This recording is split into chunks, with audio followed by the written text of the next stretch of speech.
isn't this special? The October recess is coming up. You know, whenever the Republicans control Congress, they always work about half the year, and work is a word that can be defined in a variety of ways.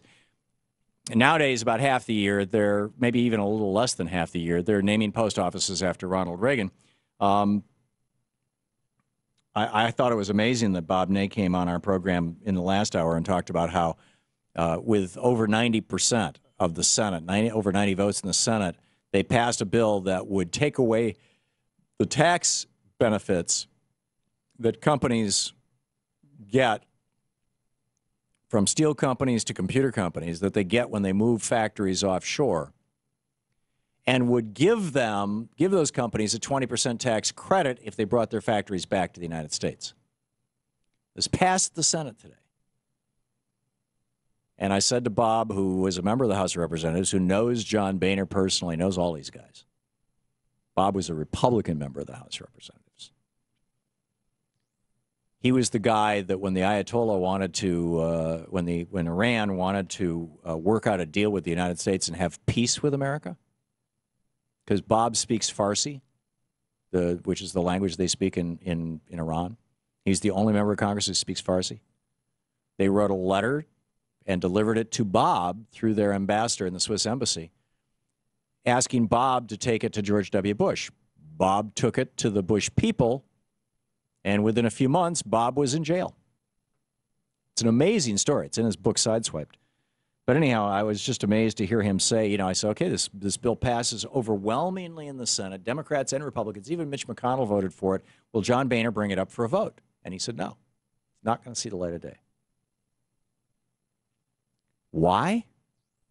Well, John Boehner wasn't in the room, but Paul Ryan was, and Kevin McCarthy was, and Eric Cantor was on January 20th, 2009, when the caucus room conspiracy was hatched. And one of the people in that room was a guy, let me remind you, was a guy named Pete Sessions. He's a congressman from Texas.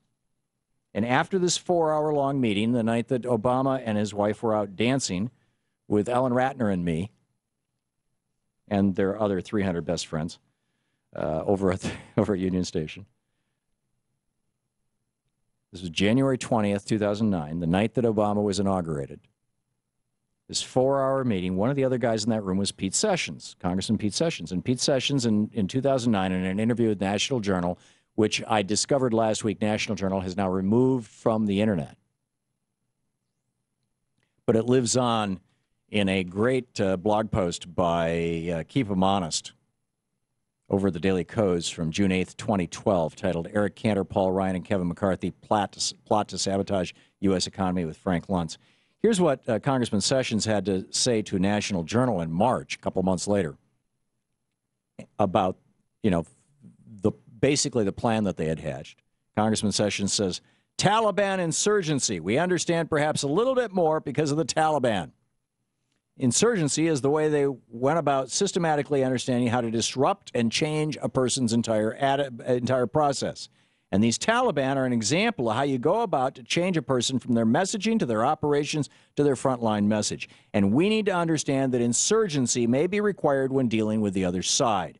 If the Democrats do not give us those options or opportunities that we want, then we will become insurgency. I think insurgency is a mindset and an attitude that we're going to have to search for and find ways to get our message out and be prepared to see things for what they are rather than trying to do something about them.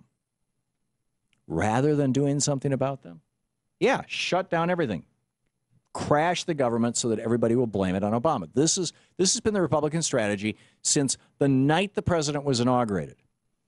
So now Congress is getting ready to take this huge vacation, the August recess, right? Basically, the whole month of August, they just go. And Pete Sessions came before the cameras this morning and said, here's what's important. It's not voting on long-term unemployment, even though that's sitting in the House of Representatives, and John Boehner could bring it to a vote, and it would pass, and 3 million Americans would get their long-term unemployment benefits checks and be able to avoid losing their homes or their marriage or whatever. No, it's not that. It's not, some kind of comprehensive immigration reform, which passed the Senate and went to the House, and John Boehner is refusing to bring to a vote. It's not this new bring your factory home bill and we're not going to subsidize you when you take factories overseas bill. Not that. No, what is it that Pete Sessions wants the House of Representatives to vote on before the August recess? Suing Obama. Here's what Pete Sessions said to reporters. He's the chairman of the House Rules Committee.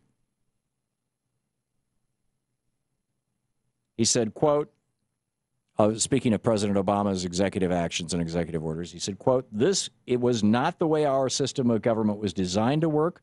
Laws are not a mere list of suggestions that a president can pick and choose.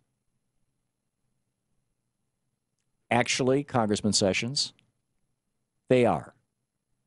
The Constitution and most laws gives the executive branch a lot of latitude in how they execute the law. They have to faithfully execute the law, but that's up to the discretion of the president. And if you don't like the way he's doing it, pass a law cutting off the funding to him, or pass a law that specifically mandates the way that he has to execute that law. If you don't like the fact that, the president has said, okay, we're going to delay for a year the employer mandate in Obamacare, the same way that George W. Bush did by executive order with Medicaid Part D. He delayed the implementation of several pieces of that. Not a single Republican peeped about that. But they're all going hysterical about Obama doing the same thing with Obamacare. If you don't like it, pass a law. Pass a law saying that the president cannot delay implementation of the employer mandate. And then he will have to. Pass a law. You've got the power. The Constitution gave the power to you, Congressman Sessions, not to the courts. But we understand that your agenda is not suing the president or getting him to behave according to the Constitution. Your agenda is to tie him up 16 ways to Sunday so he can't accomplish anything. So as our economy collapses over the next couple of years, you can blame it all on the president. We get it. Increasingly, the American people get it.